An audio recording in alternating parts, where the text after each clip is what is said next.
আসসালামু আলাইকুম। সবাই কেমন আছেন? যে যেখানে থাকেন ভালো থাকেন, সুস্থ থাকেন। তো আজকে অনেক অনেক দিন পরে চলে আসলাম গুনগুনের সামনে। যে দেখেন গুনগুনে কী করতেছে, মনে করছে যে খাওয়া নিয়ে আসছে। এই যে মুখ দিকে করতেছে।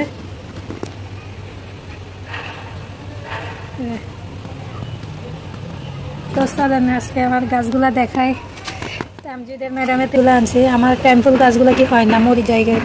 তো একবার দিছি উনি, তো আবার আনাচ্ছি। তো এখন এই যে এরকম হচ্ছে। আর এই যে আমার গাছগুলা ওদিকটা একটা ফুল আছে নিকনকে। আর এই যে দেখেন সব গাছগুলো কেমন, কোনো গাছে ফুল নাই। সব গাছ কেমন জানি।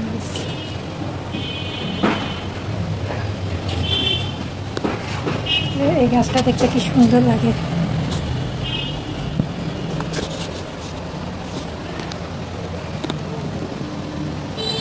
তো আজকে ছাদে গেলাম না, এগুলাই দেখাতেছি।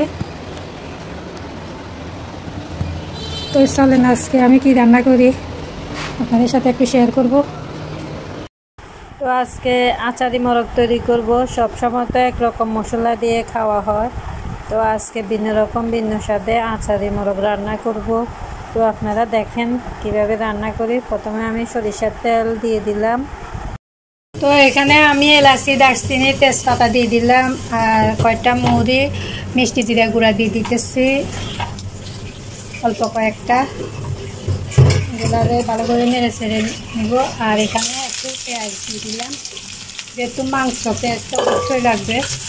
তো এখন ভালো করে ভাজি করে নেব। আর লবণটা দিয়ে দিতেছি। তো এখানে আমি লবণটা দিয়ে দিলাম। আর পেঁয়াজটা ব্রাউন কালার হলে ওই আমি আদা রসুন পেস্টটা দিয়ে দিব। আর এখানে আমি আচারের জন্য যে পাঁচফোড়নটা আমি এখানে বেটে নিচ্ছি। তো এখানে আর জিরা গুঁড়া, ধনিয়া, গরম মশলা যা লাগে দিয়ে দিতেছি। তো আমি এখানে এক এক করে সব মশলা দিয়ে দিলাম। এখন আমি এখানে মিষ্টি জিরা গুঁড়া দিয়ে দিতেছি এক চামচ, 2 চামচ দিয়ে দিলাম। পরে আমি আবার দিব মাংস হয়ে গেলে। তো এখন আমি একটু পানি দিয়ে কষিয়ে নেব। যেহেতু আচারি মুরগের আচার করতেছি, আচারি ভাবের জন্য আমি এখানে একটু তেঁতুলের 3-4 কোষ দিয়ে দিতেছি। আপনারা চাইলে লেবুও দিতে পারেন। তো লেবুটা আমার কাছে বেশি নেই, তার জন্য আমি দিতেছি না। আর এখানে 1 চা চামচের মতো আমি চিনি দিয়ে দিব। জালটা আপনারা যেরকম পছন্দ করেন ওই রকমই দিবেন। যেহেতু আমি জাল যেরকম খাই আমি ওই রকমই দিচ্ছি। তো এখন ভালো করে একটু কষিয়ে নেব। তো আমি এখানে মাংসটা দিয়ে দিলাম। চিনিও 1 চামচের মতো দিচ্ছি। আপনারা মিষ্টিটা কীরকম খাবেন আর চিনিটা কীরকম খাবেন, চিনিটা কীরকম খাবেন আর জালটা কীরকম খাবেন এটা আপনাদের পছন্দ অনুযায়ী দিবেন। আর এখানে আমি এখন একটু কষিয়ে পানি দিয়ে দিব, যেহেতু মাংস একটু কষানোর দরকার আছে, ব্রয়লার মুরগি। তো এখন আমি এটা ঢাকনা দিয়ে ঢাকে দিতেছি। তো তৈরি হয়ে গেল আমার আচারি মাংস।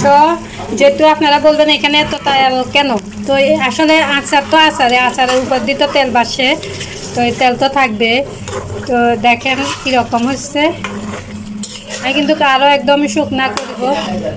তো হয়ে গেছে আচারি মাংস।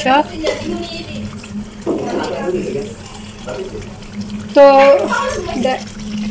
আপনারা যদি শুকাইতে চান, একদম শুকনা করতে চান, তাহলে শুকনা করতে পারেন। যেহেতু আচারের মধ্যে তো একটু মশলাপাতি থাকবে, তো একটু এরকম করে রাখতেও পারেন। আর যদি না রাখেন তাহলে শুকাই ফেলবেন। তো হয়ে গেল আমার আচারি মাংস। তো